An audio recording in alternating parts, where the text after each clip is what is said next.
All right. Well, welcome to another episode of Disrupting Divorce. And I love being able to interview amazing divorce pros. So today I am here with Jordan Rosenberg. He is from Greater Chicagoland area and works with one of the largest firms there. You'll find his contact information in the show notes, but I want to get into it. I'm so glad to have you as my guest today, Jordan. Awesome. I'm fired up to be here. One of the best questions that I kick off with is, what are you doing to disrupt divorce? And for those of you who are maybe listening for the first time or need a little refresher, I'm not talking about going in and ticking people off. What I mean is, how do we do things better? How do we look at things from a different lens? How do we challenge the status quo? And so I'm curious what you're doing to disrupt divorce. I love that question. Again, I'm so excited to be here because I think it's so important to integrate these types of things and just to kind of have that behind the scenes type of look. But one of the things where I say is like I'm disrupting divorce is that I view this as a partnership, and you're a client and a lawyer are partners. And so while I might work for my clients, it's really important to have that double feedback. And so it's sort of like that symbiotic relationship. Why? Because you have to have trust in the other side, and both parties have to help themselves move forward toward the end. What I mean by that is it's like, look, I'm a person, my client is a person, right? Sit with me, tell me your concerns, like speak your mind. And if you're frustrated about something, if you're frustrated about your bill, if you're like, where the fuck are we going? Excuse my language. It's like, where are we going with this? You as my client are entitled to know that, and you're entitled to a response on that. And so from my perspective, the way I disrupt is that I really view this as a partnership rather than we're working in silos. And so to have that relationship is so important with open communication, setting expectations, understanding what next steps are. And that, I think, is sort of how I differentiate myself and how I disrupt divorce. I love it. And you know what? I think at the end of the day, so many women, right, in particular, because that's who I'm working with, don't feel like they can have those conversations. Either they're sending the email and they're being dismissed, or they're looking for answers and they're not getting answers. They're not getting guidance or direction. And so the fact that you want and welcome women to have that empowered voice, I think is so important. And that's half of the battle in finding the right person, right? The right legal counsel is to find somebody who's going to welcome that dialogue. Yeah. And I think it's way easier said than done too, Rhonda. And, every woman, every person has a different circumstances. And maybe in their marriage, they sort of took a more back-seated approach or weren't able to vocalize their opinions as clearly.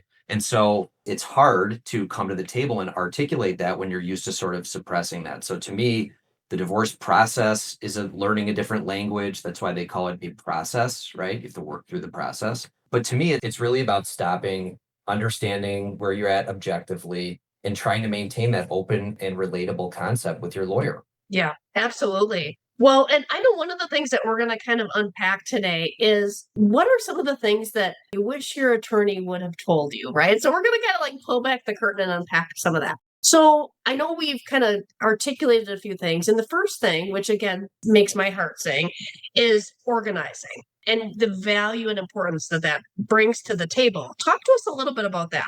Yeah. And I think organization is like the key to the divorce process. And it starts from when you contemplate divorce, when the thought first comes into your head, to all the way at the end.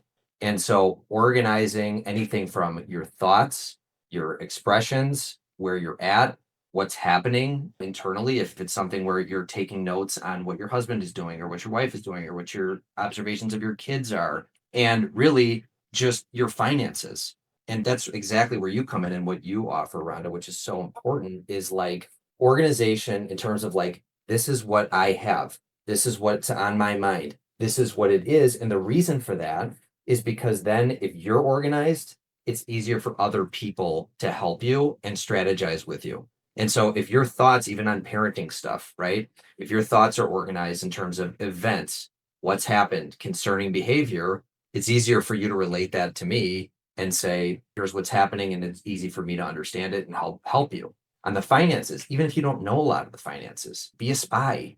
And if you see a Chase Bank statement that hits your mailbox and you're like, I've never seen this or even thought of it. I mean, write it down and say Chase Bank, and then integrate all that into the overall organization. But so important to stay as organized as possible. Yeah, I love that. And I have had clients, right, who see things coming in that are really important clues.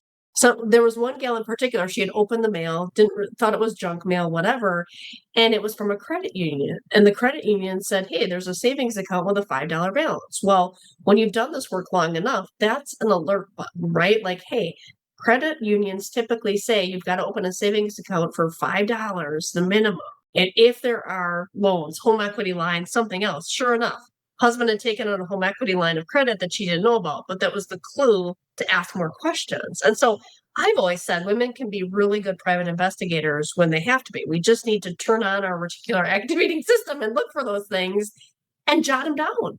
So Yeah. I love that you are in tune with that. And I think at the end of the day, this has been something, Jordan, that I've been saying since I started doing this work, over 11 years ago was, hey, listen, at the end of the day, if we can get the things organized, and I'm helping my clients get them organized, I'm not doing the work for them, but it's intentional because I need them to start looking for the statements. I need them to start touching the paper. I need them to start saving PDFs because it's all part of the strategy to help them be empowered so that when they get to the end of this process, they have some experience and not just, oh, great, now what? Yeah, I love that. And I got two things in response to that. So, one is even through this process, like nobody should hear this and say, oh my God, I need to unearth every statement that I possibly have from anyone. So, at least in Illinois, there's required disclosures from the other side. So, husband has to put down theoretically through a financial affidavit his income, assets, liabilities on a verified statement. So, by being a spy and stuff like that, it's like, you can have sometimes find those other accounts, like you said, Rhonda, is like that home equity line of credit. Well, that wasn't on the financial affidavit. Oh my God. Right. So that's important. And the other thing too is like what people forget about is safety deposit boxes, artwork, and stuff like that. And so the next thing you know, you go back to your safety deposit box, everything's gone and there's no record of it. Maybe take a picture of that and kind of be that spy. Right. And the other thing about what you said too is that, like I said, the divorce process. So I love that it's sort of these little tools along the way to help teach people. You're right, get the physical PDF. I mean, you're learning things that maybe you didn't know before, and you're taking some accountability, not in a bad way, of Mhm. what needs to happen moving forward, because the theory is that you'll be, disconnected from the other spouse. So I love that concept, and I'm going to steal that one from you. I It's love true that. though. I It mean, is. again, I take what I'm doing really seriously because I'm like, I have a window in which to get most women from either the point of, hey, I don't know what we have. I know I should have asked more questions to shame the guilt to being empowered. Or on the flip side, for the women that do have access to the documentation, like that's great. That's the starting spot. And their landmines are all the things that they don't know to be asking.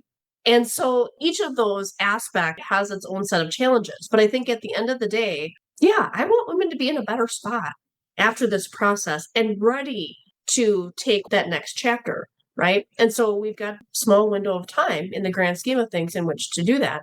So one of the things that you mentioned is about being the PI.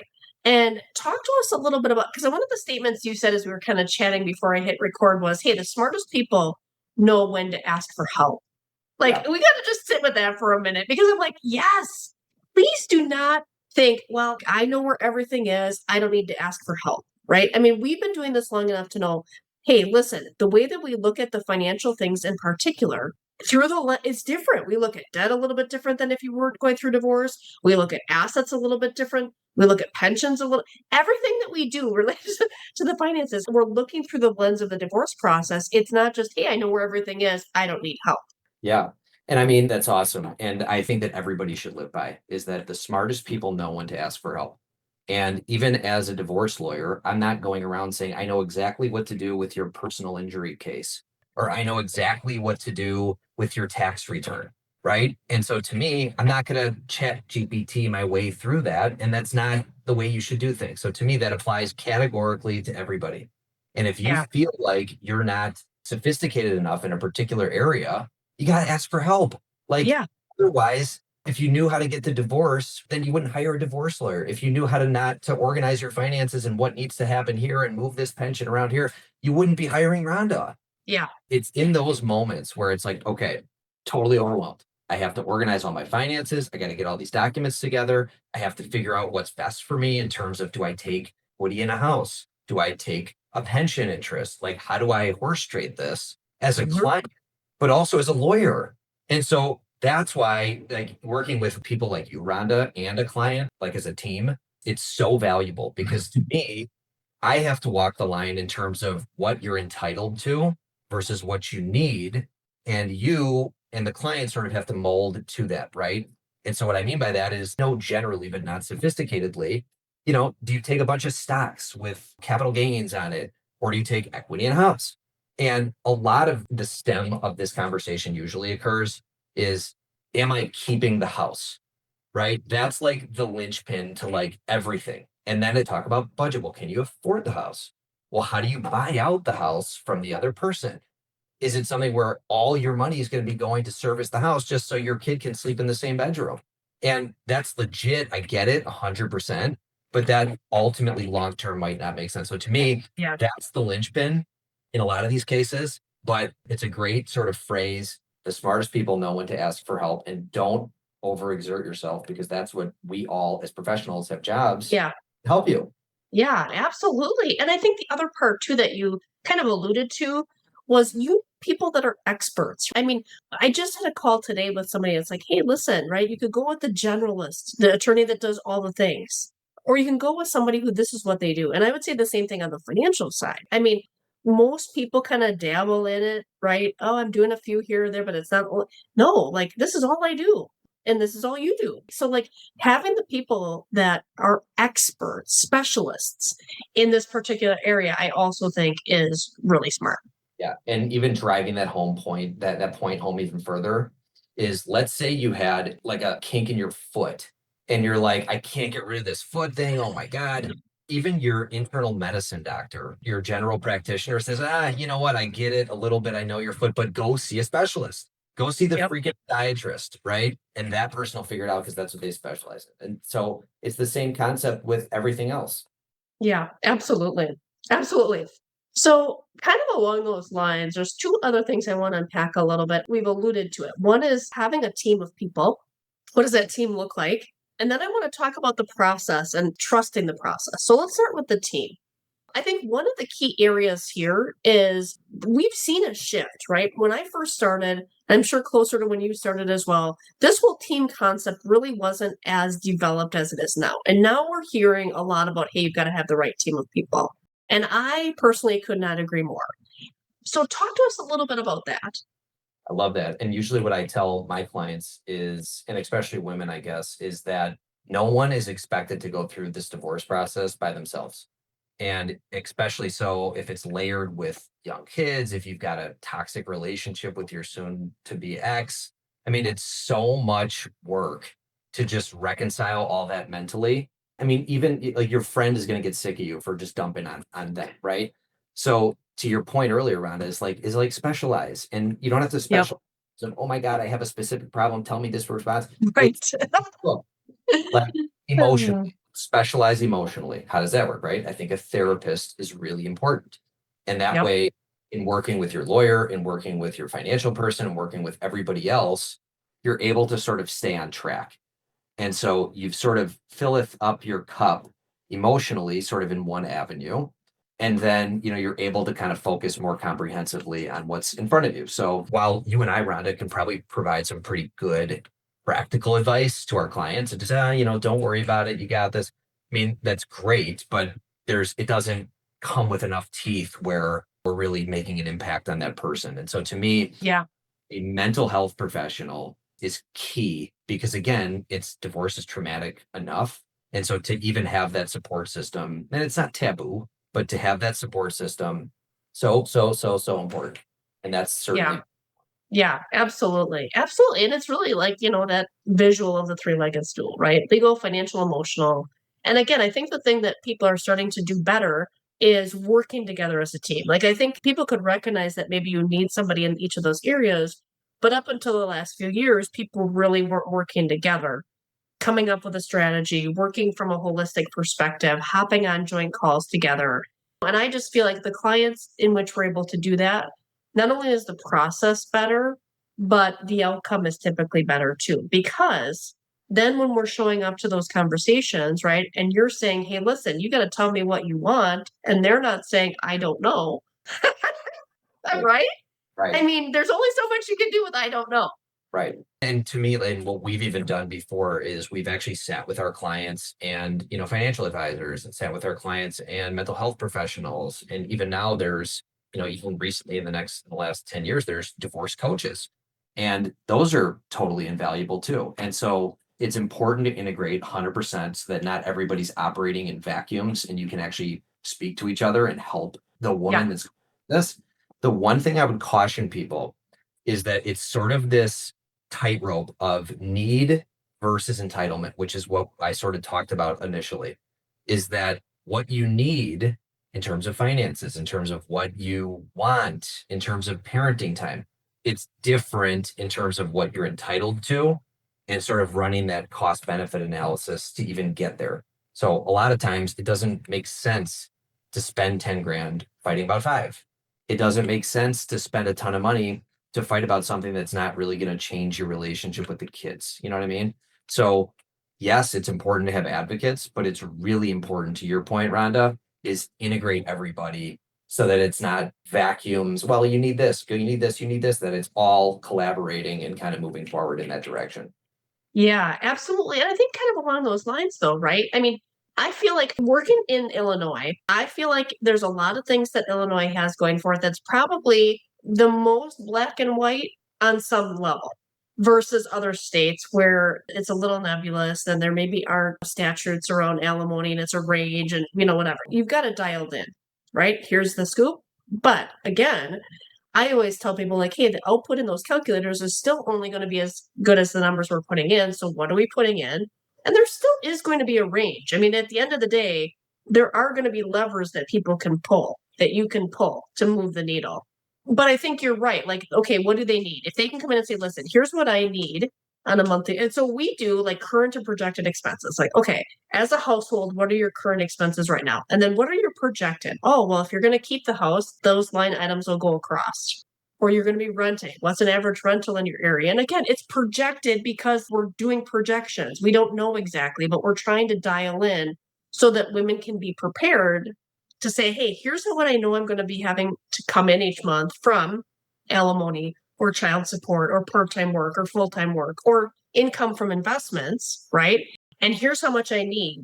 So where is that money going to come from? These are the conversations, that I know I'm having with, hey, listen, this is going to come from here. You're in the red. I'm not worried about you being in the red though, because now we can go back to the attorney and have a conversation about support. Right. And also now you know what you need to have coming in and it answers the question, part-time work, full-time work. Yep. And I mean, the other thing, that's a big part of setting expectations too. And that's a huge part of my management of my clients is setting their reasonable expectations. And so even when we were working together, Ron, I'd say, look, run a really conservative budget, right? With every divorce comes a lifestyle change, right? Wrong or otherwise, maybe you're way up and you've got tons of money and you're like, oh my God, this is amazing. Maybe you're really kind of cutting it based on where you were. And so it's important, I think, to set low expectations and saying, look, if worse comes to worse, this is my thing. We got to downsize. We need a house that's worth this. We need this. I mean, that's why the integration with the financial and certainly the budgeting, I think, is just awesome. And it's just like so powerful for people to see because a lot of times when you guys become involved is before the final deal hits. Right. And so to me, going into that kind of frame of mind and saying, this is what I need, but this is what I'm entitled to. And you know what? Maybe I'm even going to go even a little lower than that. To your point, is start looking at new houses, new places, new rentals, like start looking at new options for insurance. And maybe it makes sense to get YouTube TV instead of Xfinity, right? I don't know. But, I think it's important to start to like what you said, in the beginning, Rhonda, is like have people start feeling what it feels like to be separated. Like if we move and the chapter is the next chapter, what's the first page going to say? And like start living that life. And maybe it's under a different financial circumstance or another parenting it. But that to me is so, so, so, so valuable. And just setting those expectations from there. So I got to put you in the hot seat for just a second. Let's go. So So I know that one of the things that I find with my clients is as we're going through the budgeting piece, I think it's very common for them to say, yep, but I'm going to slash this, I'm going to slash this, I'm going to cut the. And so they almost go to the extreme Yep. to where it's not even reasonable. So it's like, how do we navigate through to say, okay, here's the absolute, you have to have this to pay your expenses. And yet, I also want them to be able to budget a little bit for retirement savings or college for their kids or a vacation. I tell them, I'm like, you don't have to eat rice and beans. So I think we got to talk to that because they will go to the extreme and then they're not prepared. And then we see a lifestyle decrease of 41% for women because they're not planning because they feel bad. Mhm. Yeah. How do we address that? The only answer I would have, it totally depends on the financial circumstances of your family. I've got cases that are flush with cash and pretty much anything anybody does, they're going to be fine for the rest of their life, right? I've got other cases where you have all debt and you're sort of living this fictitious lifestyle now. And in reality, this debt's going to hit and, it's different. So there's a complete spectrum of where someone is on that. But from my perspective is that's where integration with me and people like you, Rhonda, come in is what's reasonable. Like, what's a reasonable expectation of where you're going to end up with this thing, right? What's worst case scenario? What's best case scenario? Like, does it make sense to move a town over where the taxes or whatever? But like, I appreciate 100% why someone going through this would be like, oh my God, I'm eating ramen noodles for the rest of my life. This is crazy. And it's easy to go there, worst case scenario in your head because you're already experiencing everything else. But like, take a breath, settle down, and like the reality is you'll probably be fine. And it's all about setting those reasonable expectations where, we're not going down to $100 a week in groceries. I get like we're not doing that. No. And so it's more about just kind of getting to that reasonable expectation. And frankly, it gives us some ammo, so to speak, in negotiating, presenting issues to the judge and saying, Judge, if we leave it off this number, whatever he's proposing or they're proposing, this is what life looks like for mom and 3 kids. So I think Yep. it's holistic, but I think to me, it's all about setting the reasonable expectation and trying to get people off of this doomsday scenario, which Yeah. often never, I mean, I would say pretty much never happens. Yeah, and I think, that's exactly it, right? Like we have to look at, okay, what's the best case scenario? What's the worst case scenario? But again, I think women tend to go to the worst case scenario. Like I'm going to be living in a studio apartment in a bad neighborhood and, have no money. Again, getting to, hey, what are some of the things that are important to you? What do you need? And then having the data to support that. And I love being able to do that. I mean, I rely on the attorneys to run the support calculations. I decided early on in my practice, I wasn't going to do that. I know there are some CDFAs that do. In working all over the country, I'm like, no, you guys run those calculations all the time. I'm going to let you do that. But then we get the calculations, we get the range, and then I take that information. I say, okay, client, this is what this is going to mean for you. Let's look at some different scenarios. If you get this, if you get this, if you get this, here's some of the levers we might be able to pull. Here's what this looks like for you. And we start to bring it down to a practical application, which then can usually mitigate some of those concerns or fears. I also think for people just naturally, like how you kind of dip your foot in the pool and you're like, this is cold. And you're like, I don't really want to jump in the pool because it's cold. And then once you're in, it's fine. You know what I mean? So I think there's some of that phenomenon happening also in terms of like you're learning a new financial language and you have to manage things on your own and you need help and whatever. So I think in practice, even though you're concerned about that stuff, you kind of get to a point where you kind of get your sea legs under you, no pun intended. But that's, I think too. Yeah, absolutely. The last thing that I want to kind of unpack here quick is trust in the process. And I know that people that are in the midst of it have probably heard that.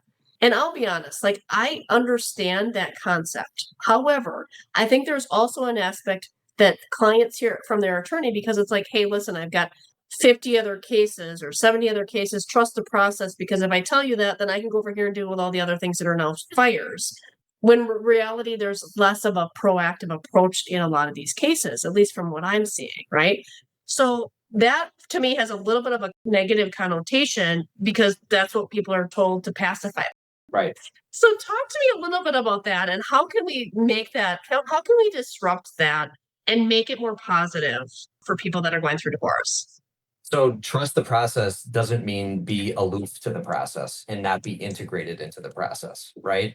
And so hopefully when you interviewed lawyers and you're, now we have this idyllic sense, you guys are complete partners and everything's kind of working in ownership, is that you're integrated in what's going on. And so to me, it's you're gonna go nuts if you scrutinize every charge on your bill, if you kind of learn, well, you put 1 tablespoon of cumin in the sausage versus, 3/4 of a tablespoon into the sausage. You're going to go nuts. And so it starts with trusting the person that you hire to take you in the right direction. And then as a corollary, you have to be integrated in that process. And if you look at the bill and I don't know what's going on. Oh my God, I know nothing about my case.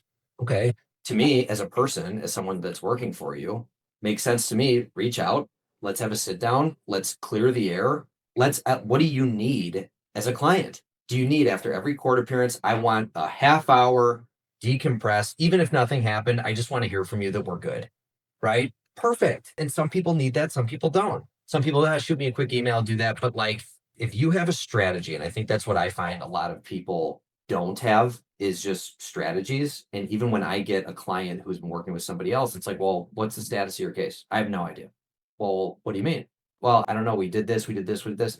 So it's important to have at least a theory from A to B and how to be done, right? And the question is, how far off into A7, A12 do you go before you kind of come back to B? And sometimes you have control over that, sometimes you don't.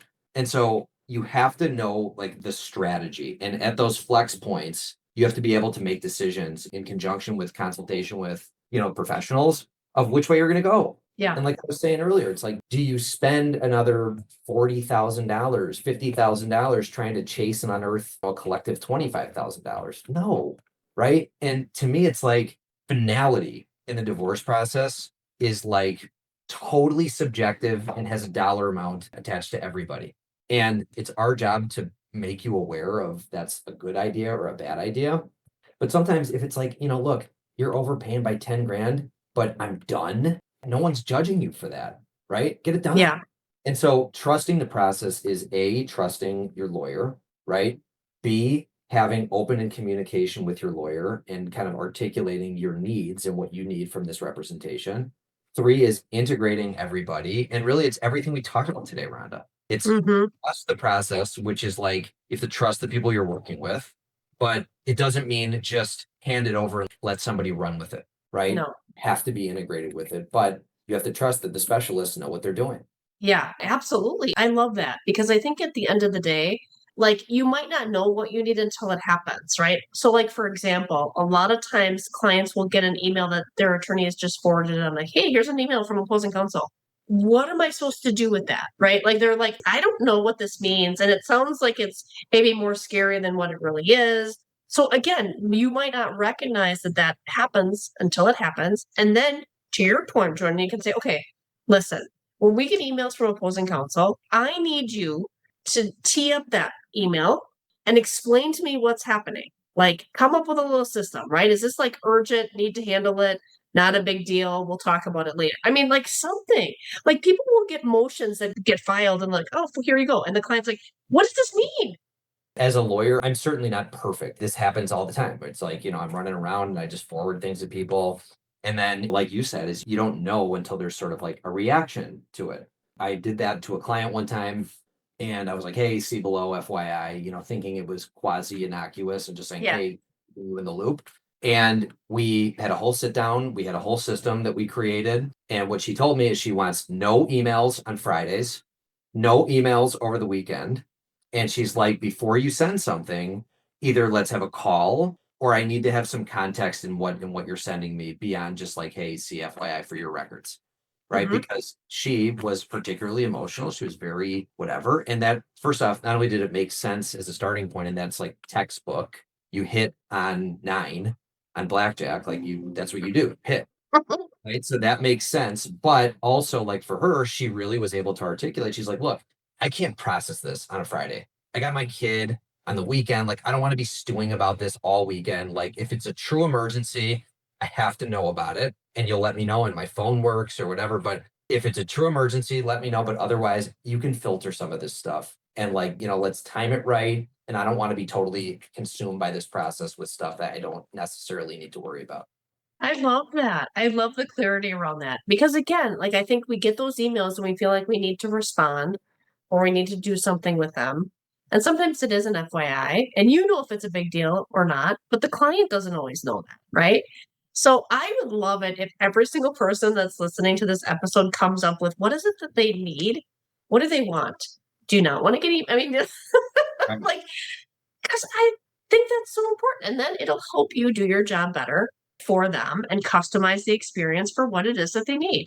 Yeah. And a lot of times, I mean, it's hard when you have clients and you have to tailor each thing for each client. You know what I mean? What happens in these experiences is now my general practice just changes as a lawyer. And now when I hear the same thing, twice or three times, and I'm thinking to myself as a client, do I want to get emotion that has no real context on a Friday afternoon? No. Like, I just want to get to my weekend. I want to go to my kid's baseball game and sit there and take a deep breath on top Yeah. of it. So Yeah. you kind of adopt your general practice, and those needs make me better. Yeah. So that's why it's this partnership is you need that as a practitioner, you need feedback. And Yeah. so that's why it's doubly important because it helps me and it helps you. Yeah. I love it. I love it. Well, we've covered a lot of ground in a really short period of time. As we wrap up, any final words of encouragement or thoughts for our listeners for today? So I prepared this. I prepared this. Okay. And I heard a quote one time, and I'm not usually a quotes guy, but this one always resonated with me. And it's a guy named Zig Zaglar. So anyone knows Zig Zaglar, Zigzag, whatever. Okay. Here it is. FEAR has two meanings: forget everything and run, or face everything and rise. So I love that quote. I've always had that. It's almost like one of those things, should I get it tattooed on my arm type thing? But I just think in a divorce concept, when there's so many moving parts, male, female, whatever, that is so important. Is like you're going through this, it's happening. You can do this. There's people that are going to help you. And so just face it, get through the process, rise up, and turn the page to that next chapter. I love it. Well, thank you so much for sharing your time and your expertise with not only me, but our listeners as well. Really appreciate you. And again, if you're interested in connecting with Jordan, be sure to check out the show notes to connect with him directly. Awesome. Thanks so much for having me, Rhonda.